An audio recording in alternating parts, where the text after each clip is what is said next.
Okay, electric charges, forces, and field, right?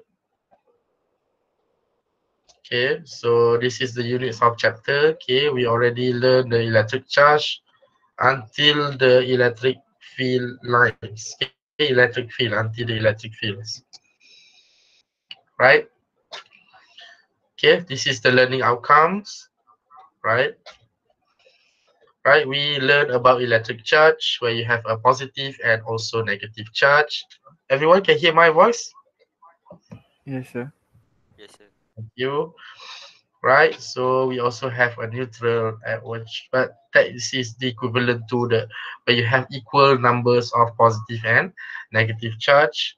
Okay, we have a rubbing process that should transfer the charge where you have an equal charge, so you can easily charge one things using colliding or rubbing.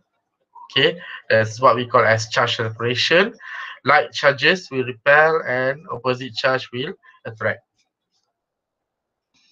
Okay, all right, so this is the process. Okay, no charge is created or destroyed. Okay, but it will be transferred. Right.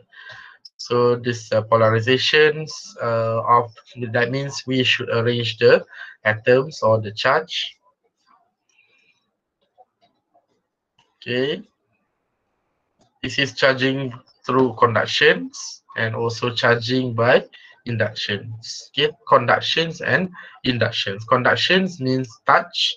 Induction means induce. Induce. So don't the material or the rod doesn't touch the sphere.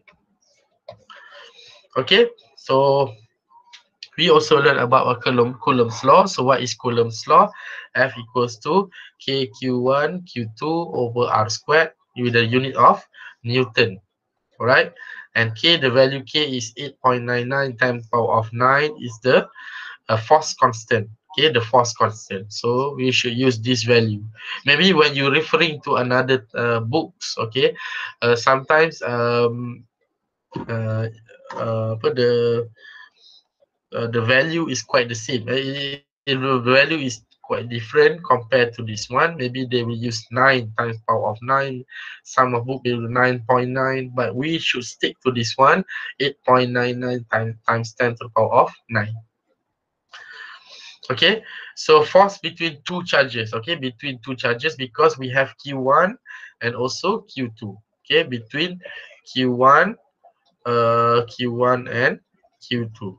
Okay, that is the force due to the Z force comes from another charge. Okay, so meaning that when you have two charges, so there will be a force between the charge, right?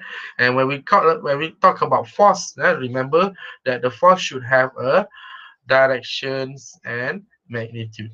I should magnitude and directions. Of course, magnitude, the scalar quantity also got magnitude, but the difference between scalar and vector is due to the directions. Okay, the directions, meaning that the value is due to direction. And if you notice here, F equals to modulus of Q1 Q2 over R squared, meaning that, okay, we should know that all values, okay, all values of the force should be positive. Okay, when you have a negative value, okay, it is because of the direction. Okay, the direction give you negative, right? Because it's not because of the magnitude of charge, because the magnitude is all been modulus. Okay, when you put any value inside the modulus, all will be positive, right? Okay, so this is the first thing that you should know in how to sketch the like how to do sketching, a simple sketching. Let's talk about like you have a both positive charge. Let's look in the scenario A or part A.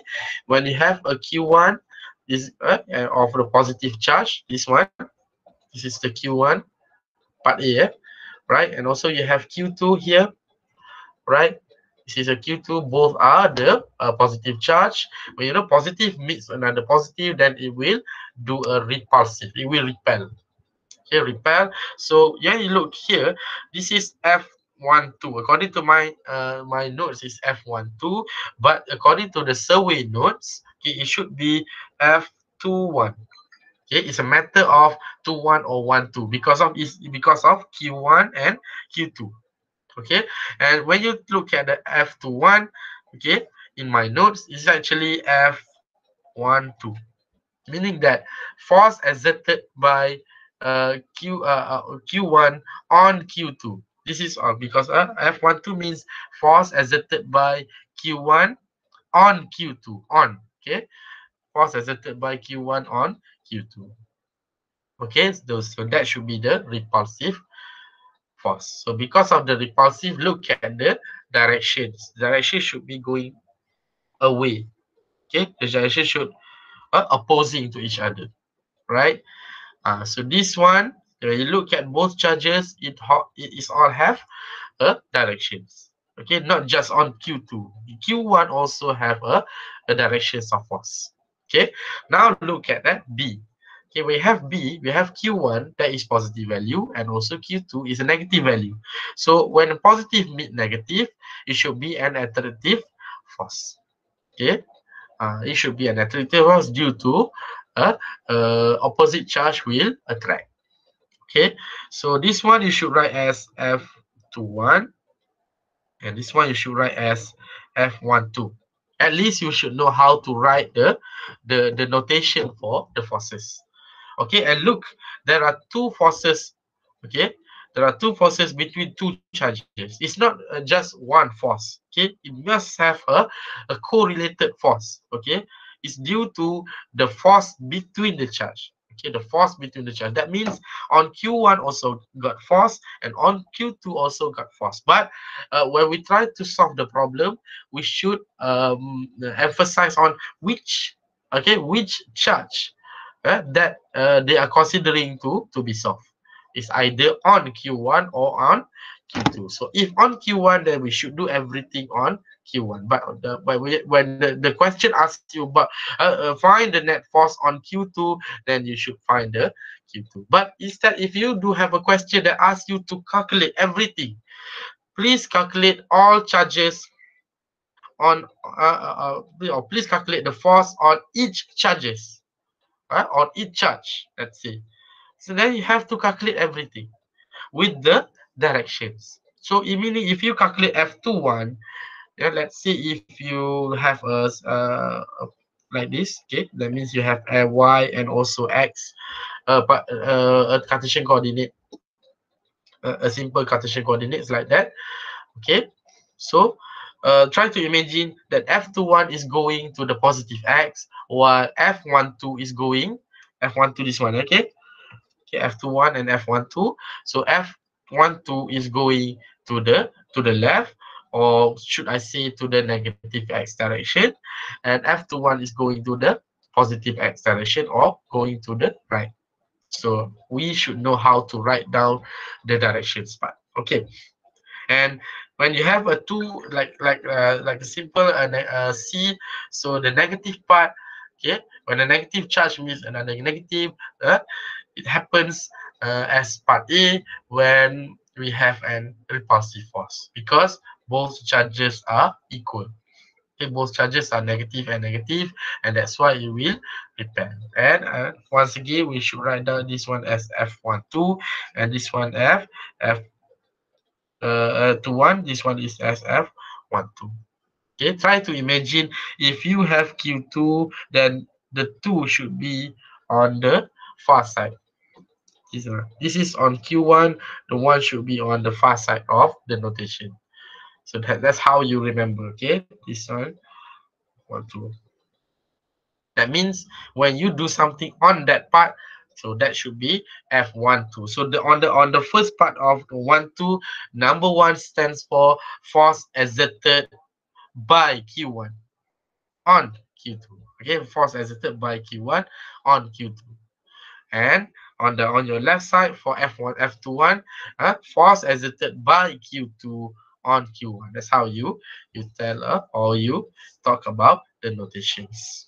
Okay, so This happens when you have two charges. But what if you have a multiple point charges, or when you have a lot of charges, okay, in one situations? So how can you solve the problem? So it happens that we should considering using a vector diagram, okay, a summation of force, right? When you have a more than one vector, okay, more than one forces or more than one charges, okay, will give you a lot. So like this, on part A, if you do have F1 4, F1 3, F1 2, so how can we solve this? Okay, so we should when we solve this, okay, try to remember during your first semesters of solving the forces or solving the vectors. Okay, I'm talking about vectors, but you should know that vectors uh, is quite broad in terms of explaining the vector, because force is also a vector, momentum is also a vector. All will use the same method. Okay, we use the same method as vector, because the point is how to solve the vector. Okay, how to solve the vector? Maybe you can draw. Okay, you still remember about tip to tail method, or maybe a method of parallelogram. Okay, tip to tail method meaning that if you do have like this, for example, when you have f, okay, this is f1 and this is f2. Okay, how you solve this one, right? Okay, you solve this so using tip to tail method. Okay, first you draw a f1. Let's say you draw f1, and after f1, this is f1, f1. Say this is, and then from f1 you do tip to tail. So, okay, you continue drawing f2, and then the vector diagram should be from the beginning of f1 until the end of f2. So this should be the fnet. Okay, the method of parallelogram, however, we use this part. Okay, to extend like this, and for those who can't remember, okay, so this should be the fnet. Okay, when you have, so this is tip to tail method, tip to tail method, and this one is parallelogram.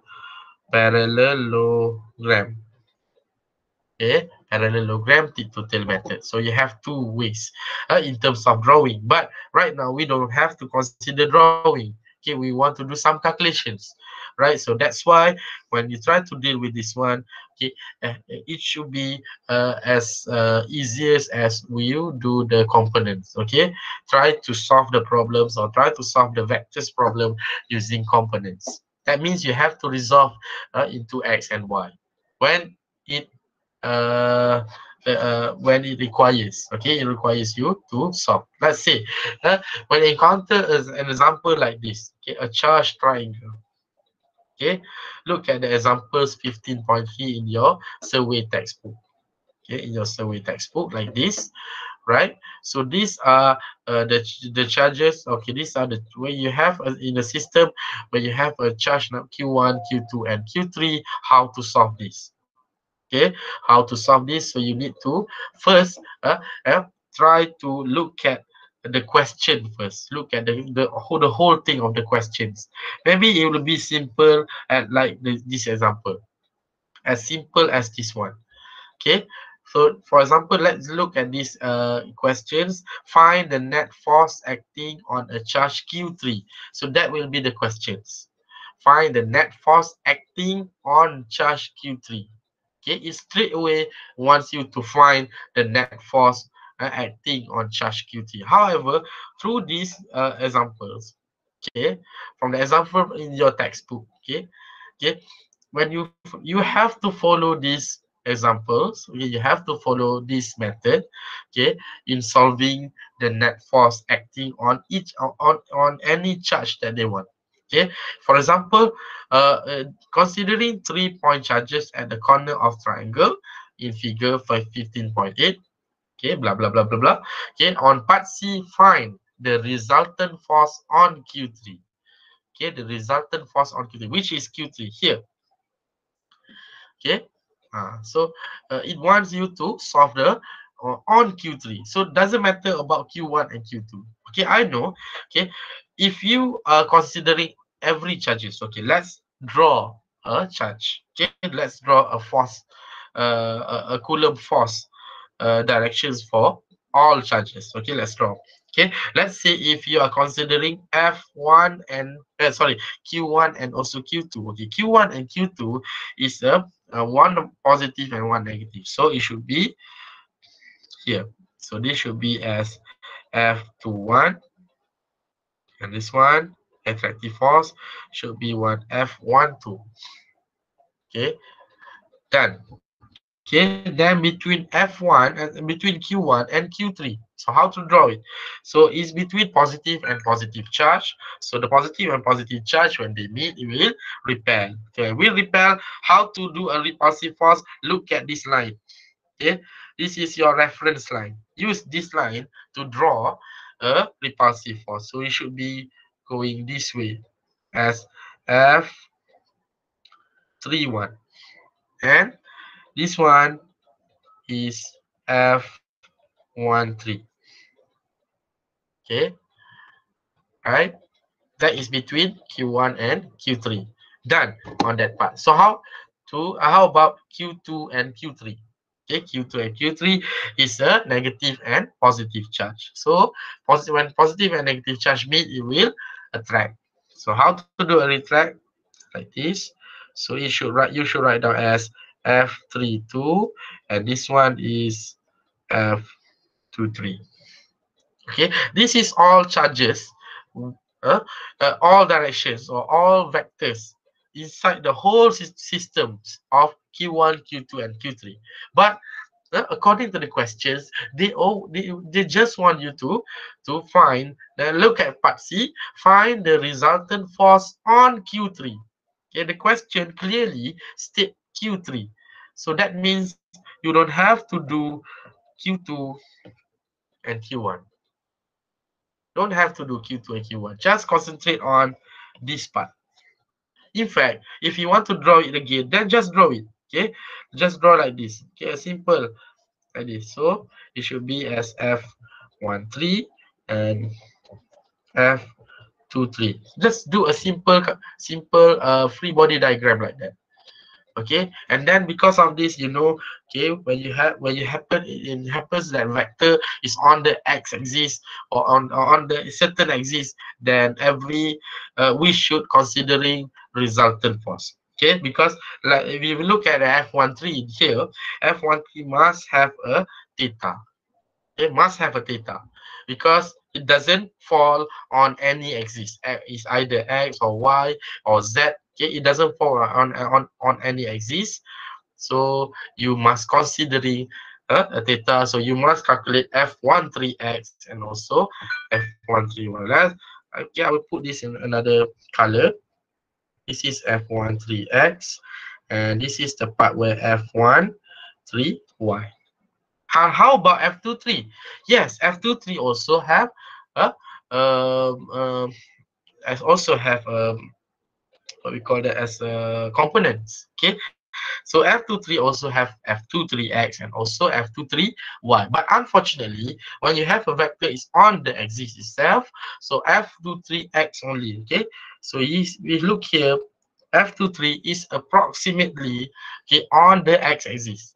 Okay, maybe it's negative, but it's okay. Okay, it's on the x-axis itself, and it doesn't have any angles. Okay, it falls on the x-axis.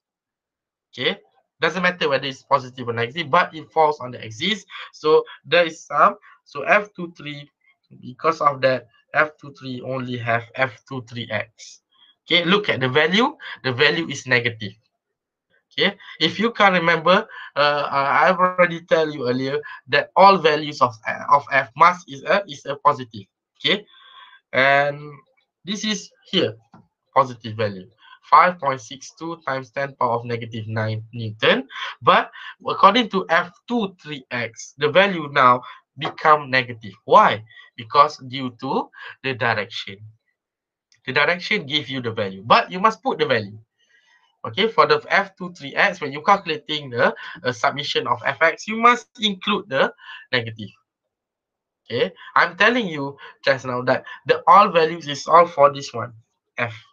But when you considering the directions, you must put the value negative.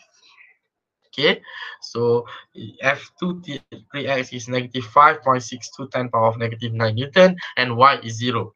Okay, this is the how you solve the components. Okay, solving the components, and then using the fx is what?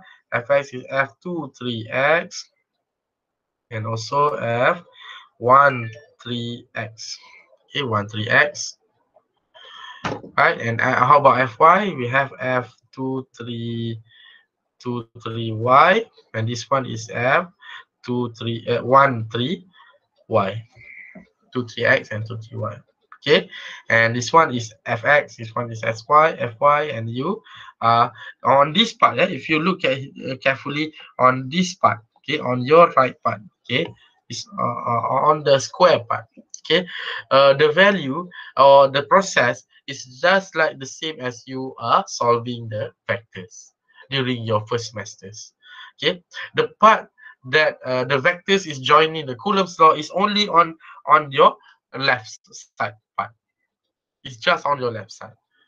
Okay, on this part. Okay, if you look carefully, F2 on your right side or on the square or the blue square area, okay, you can see that all values and all the process is just like the same as you did on your first semesters. Okay, meaning that when you have this is your magnitude. Okay, this is your magnitude, and this is your directions. Remember, when you talk about directions, it can be this way. Okay, when you have a problem or you have a situation like this, okay, normally theta will tell you about direction, because when you talk about directions, okay, directions, remember one thing. Okay, directions of Coulomb's law can be tell using first theta. Okay, then you have this one Cartesian coordinate, maybe x axis, y axis, z axis, and so on, and maybe using compasses. Okay, west, north, east, or maybe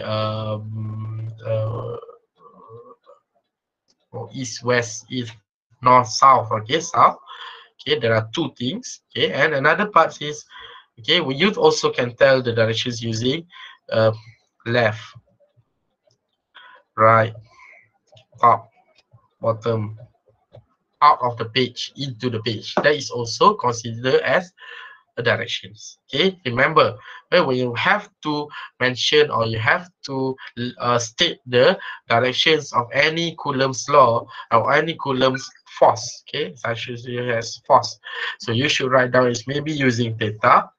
Okay, maybe using a Cartesian coordinate or maybe a compasses, and also you can use this left, right, top, bottom, and maybe out of the page into the page. There are three ways, okay, to tell about directions. Remember, right? Okay, so that are a Coulomb's force. So let's look at the electric field. Okay, so what is exactly electric field? Okay, a positive charge, positive Q. So when you talk about electric field, the first thing you should know about electric field is E equivalent to F over Q. E is equivalent to F over Q. So meaning that E and F is exactly a direct proportional, directly proportional to F. When E increase, F also increase. Okay, when E increase, F also increase. Right?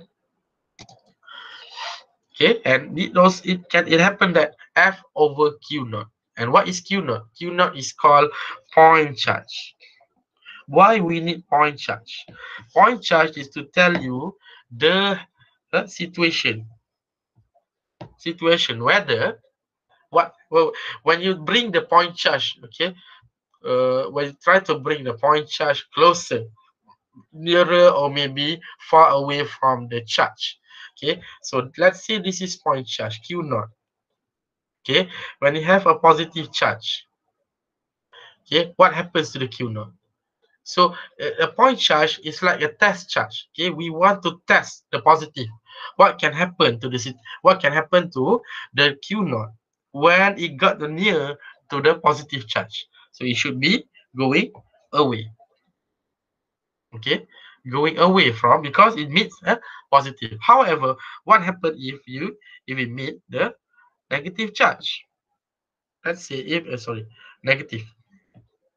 Okay, a negative charge like this one.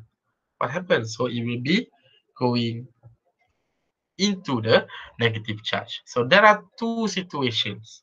Okay, when it meets a positive charge, it will go away, and when it meets a negative charge, it will move nearer, closer to the negative charge. So that is the properties of the point charge. So point charge is where we want to test the charge. So that's how we mean by point charge. Okay, so don't get confused between point charge and also a normal charge. Okay, a normal charge will have a positive or negative charge. Will have a magnitude. But on the point charge, it doesn't have any values of magnitude. But it can be put a value. So please, kita boleh letakkan value kepada point charge, tetapi normally point charge tu tak ada value. It's just want to test the positive or negative charge. And the unit for the electric field for the point charge is electric field is Newton per coulomb. Okay, remember Newton per coulomb. Newton is because of the force, and coulomb is because of the charge. So we got coulomb, Coulomb, coulomb. Okay, Newton per coulomb is a unit for electric field. Remember, field Newton per coulomb, force Newton. Okay, please don't get confused between force and field. Okay, it happens that a lot of students are making a mistake because they are quite confused between force and field. So please look at the questions, or look at the examples, or look at the questions, or maybe a test questions, or maybe a quiz questions about, okay, what does he want? Maybe he wants a force or maybe a field. All right. These are the direction of the force dependence, depends on the sign of the charge. When you have a positive charge, it should follows the negative field. It should follows the electric field. So this is the electric field. Okay, electric field, and this is the positive charge. Okay, if you look at here, that the negative charge is going against the electric field. Okay, against it. This is a negative charge.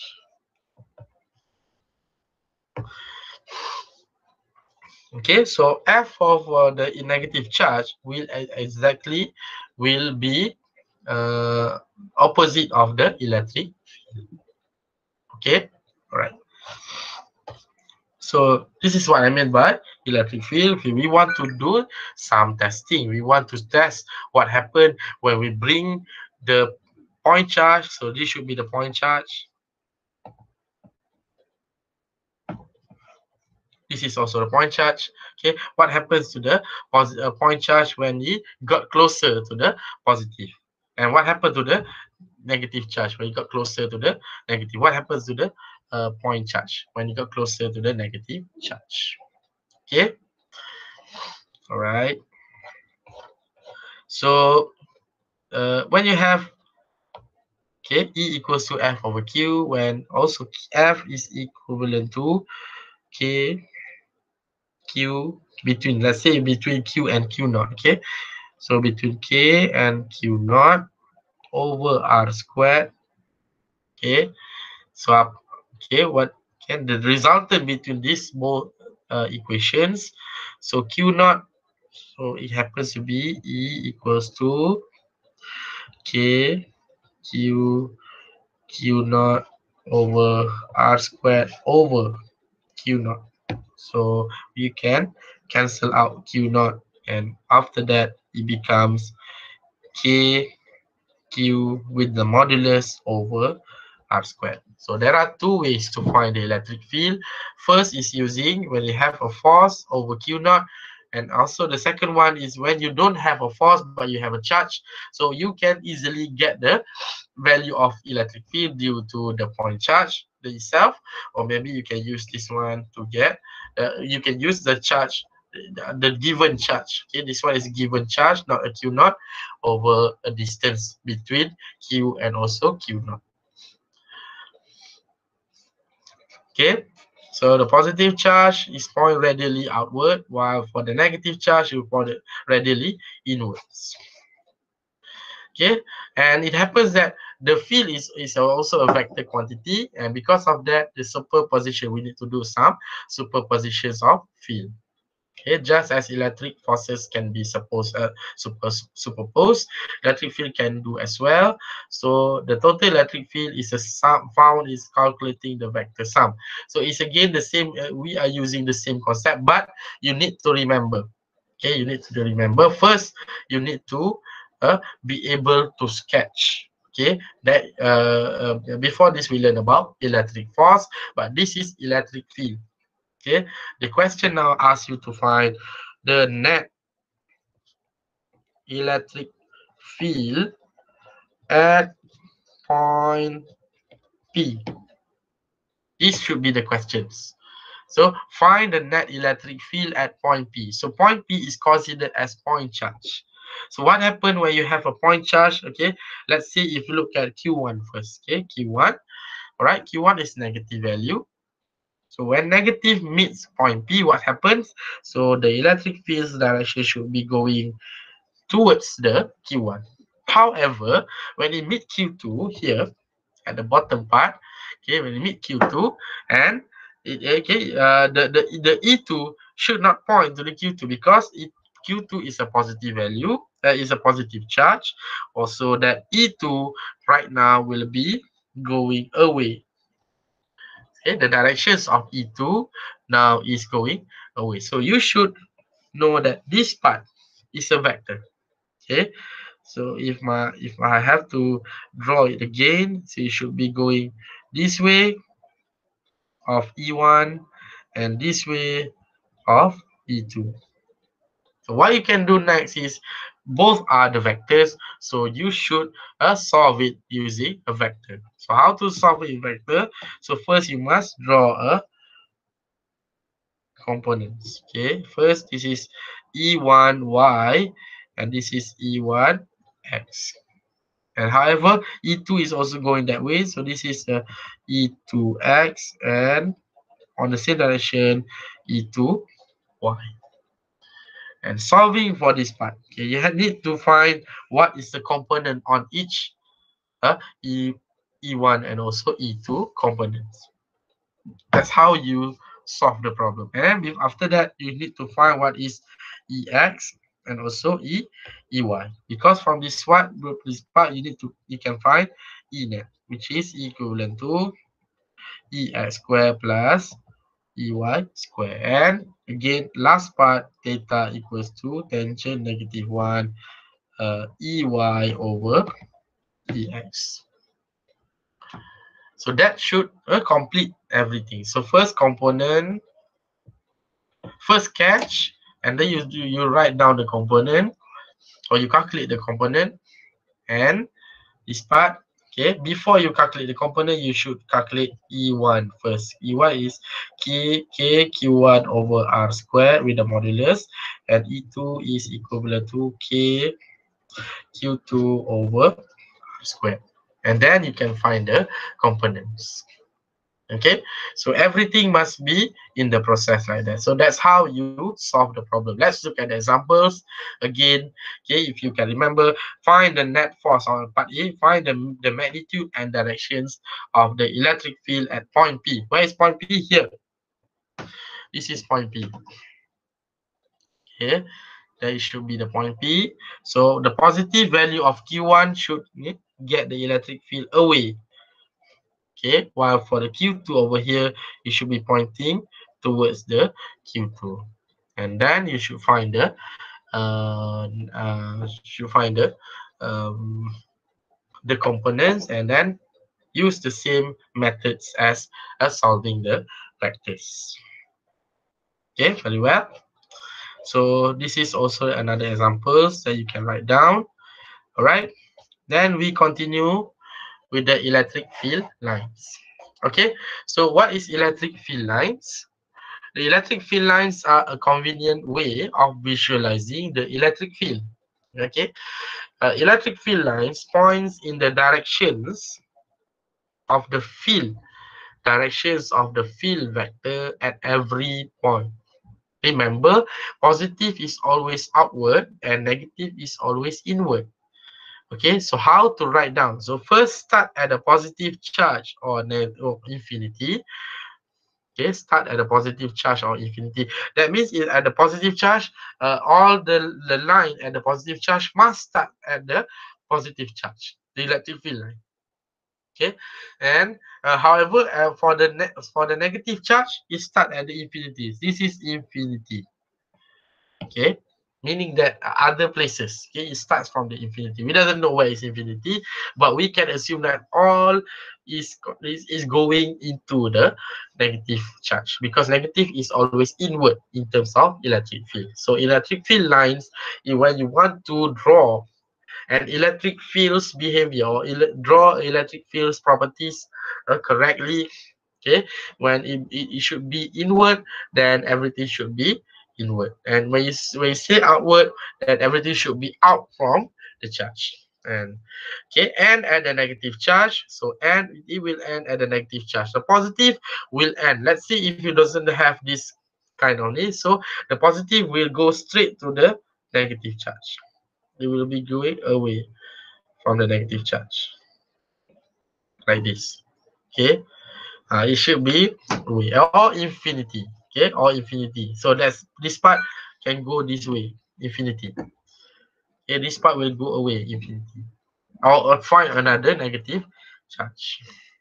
Okay, but when it meet a negative charge, definitely all electric field line will go to negative charge. Okay, are more dense where the field is stronger. So how can we see the more dense where the field is stronger, right? So look at the how to do a convenient aid for visualizing electric fields pattern. So first of all, the electric fields vector is tangent to the electric field lines. Okay, electric field vector is tangent to the electric field line, and of course, number two, the number of lines per unit area through a surface perpendicular to the line is proportional to the strength of electric field. Okay, how to say the strength of electric field? Now look here. Okay, this is a good examples of how you can consider, or how is number two is all about. Okay, so look here. There are two different charge. Okay, on your left side is the positive Q, and look on your right side is negative 2Q. In fact, don't look at the negative or positive. Look at the is either Q or 2Q. Okay, on your left side, on the figure A is a 1Q. Positive Q means 1Q lah. Okay, tak nampak positive means 1Q. So this is 1Q, and this is 2Q. Negative is because of the charge. So when you look at 1Q and 2Q, definitely 2Q is bigger than 1Q. So that's how we can see the electric field lines are more denser on the part B, or on the figure B, because it has 2Q. The magnitude of charge is greater compared to part A. Okay, the charge in A is twice the magnitude as charge in B, as shown on the right. Okay, and opposite in sign, so there are twice as many field lines. Okay, so when you have, let's say you have 8 field lines on positive Q. So on the 2Q, you must use a double line. Okay, double number of lines on part B. Okay, and look at how they write or how they draw the electric field line.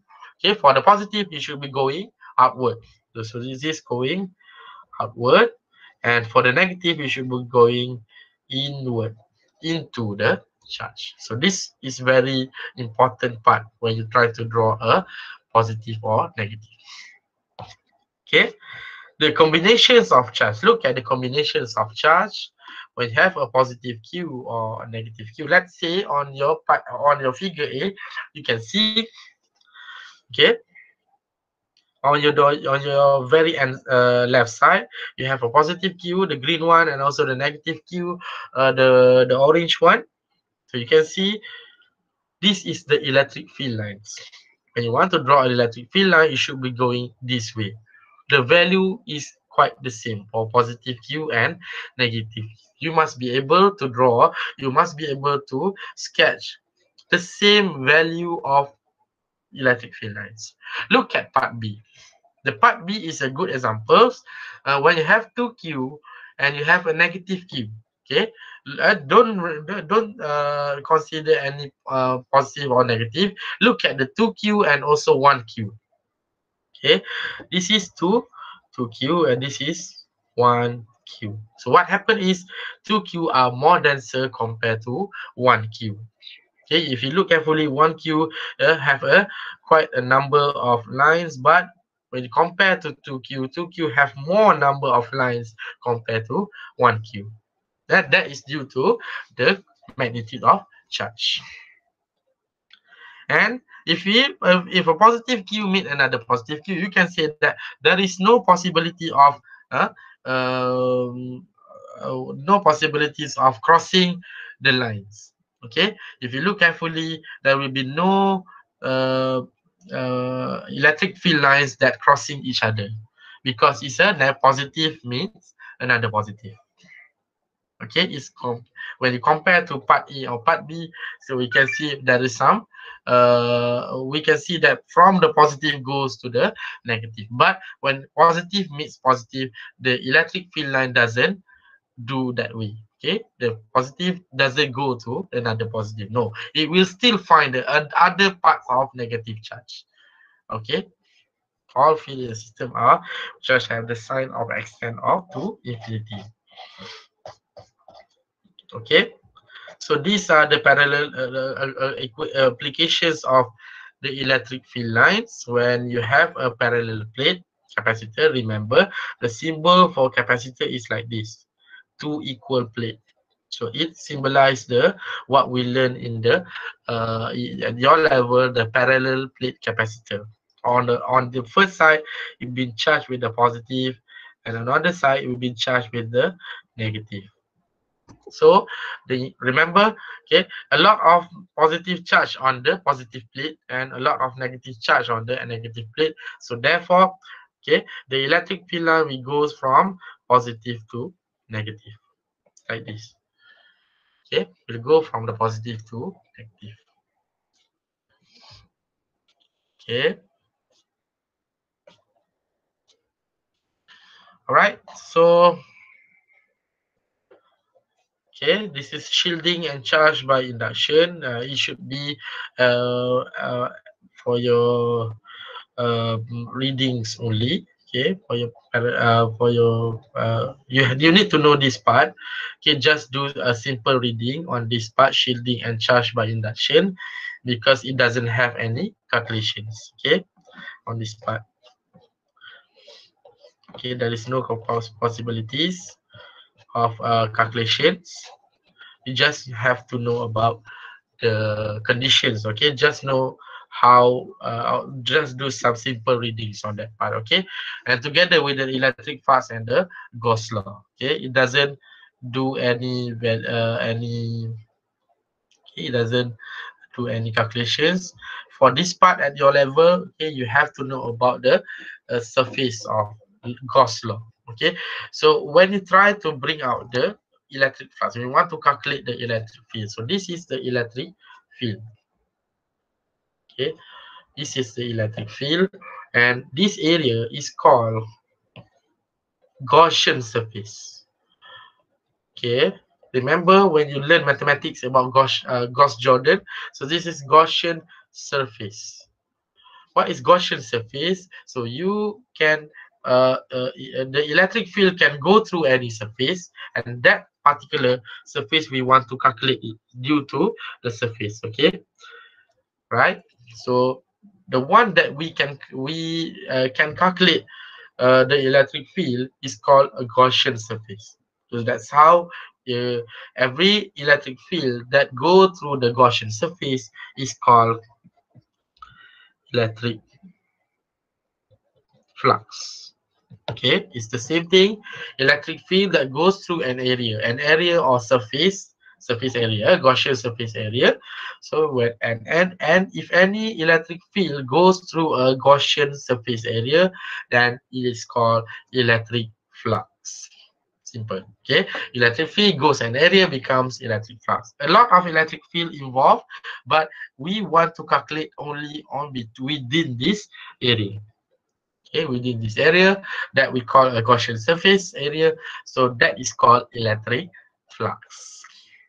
Okay, that is something you should know about force, field, and flux. Flux is just a electric field, but it go through the area. That's all. Okay, electric field that goes through an area, and of course, the electric flux is a phi equivalent to E A cos theta. Remember, this is electric field. Electric field. A is the area. Theta is the area with is the here. Theta is the electric field that goes through a Gaussian surface and also electric field. Okay, remember electric field that goes through a Gaussian surface, which is this one, and also the electric field. So that should be the theta, the angle between the electric flux and also electric field. So that the correct way to tell you is the electric flux, components of electric flux and electric field. Angle, okay, angle between component of electric flux. Okay, remember when I talk about electric flux, it should be due to the electric field that goes through an area and also electric field. Okay, electric flux and electric field. There are two things.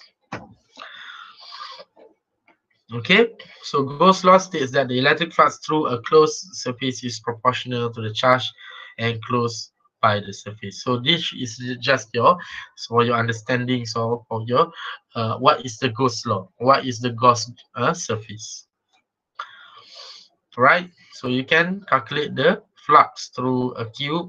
Okay. Just do a simple revision on these examples on your own. Okay, on your own. All right. So I think that should be the end of this chapter. Okay, so we already discussed about electric flux, right? Electric flux, electric field, and also electric force, right? Electric force using the Coulomb's law. Remember, the unit is Newton. Electric field, the unit is Newton per Coulomb, and electric flux. Okay, the electric flux is the Weber. The unit is for the electric flux will be here. Okay, Newton meter square per Coulomb, right? Newton meter square per Coulomb. But this is for your understanding only. Okay, I think it in the at this part is only just a reading part. Okay, at least you know what is the Gaussian surface and what is Gaussian and what is flux. So you need to do some study on this part in terms of the definitions of electric flux and the Gaussian surface. Okay, I don't think there will be a calculations in this part. Okay, I know whether is it doesn't have a question or not, but you still need to understand the concepts of electric flux and the surface, the Gaussian surface. Okay, so I think that's all for today. But do you have any questions?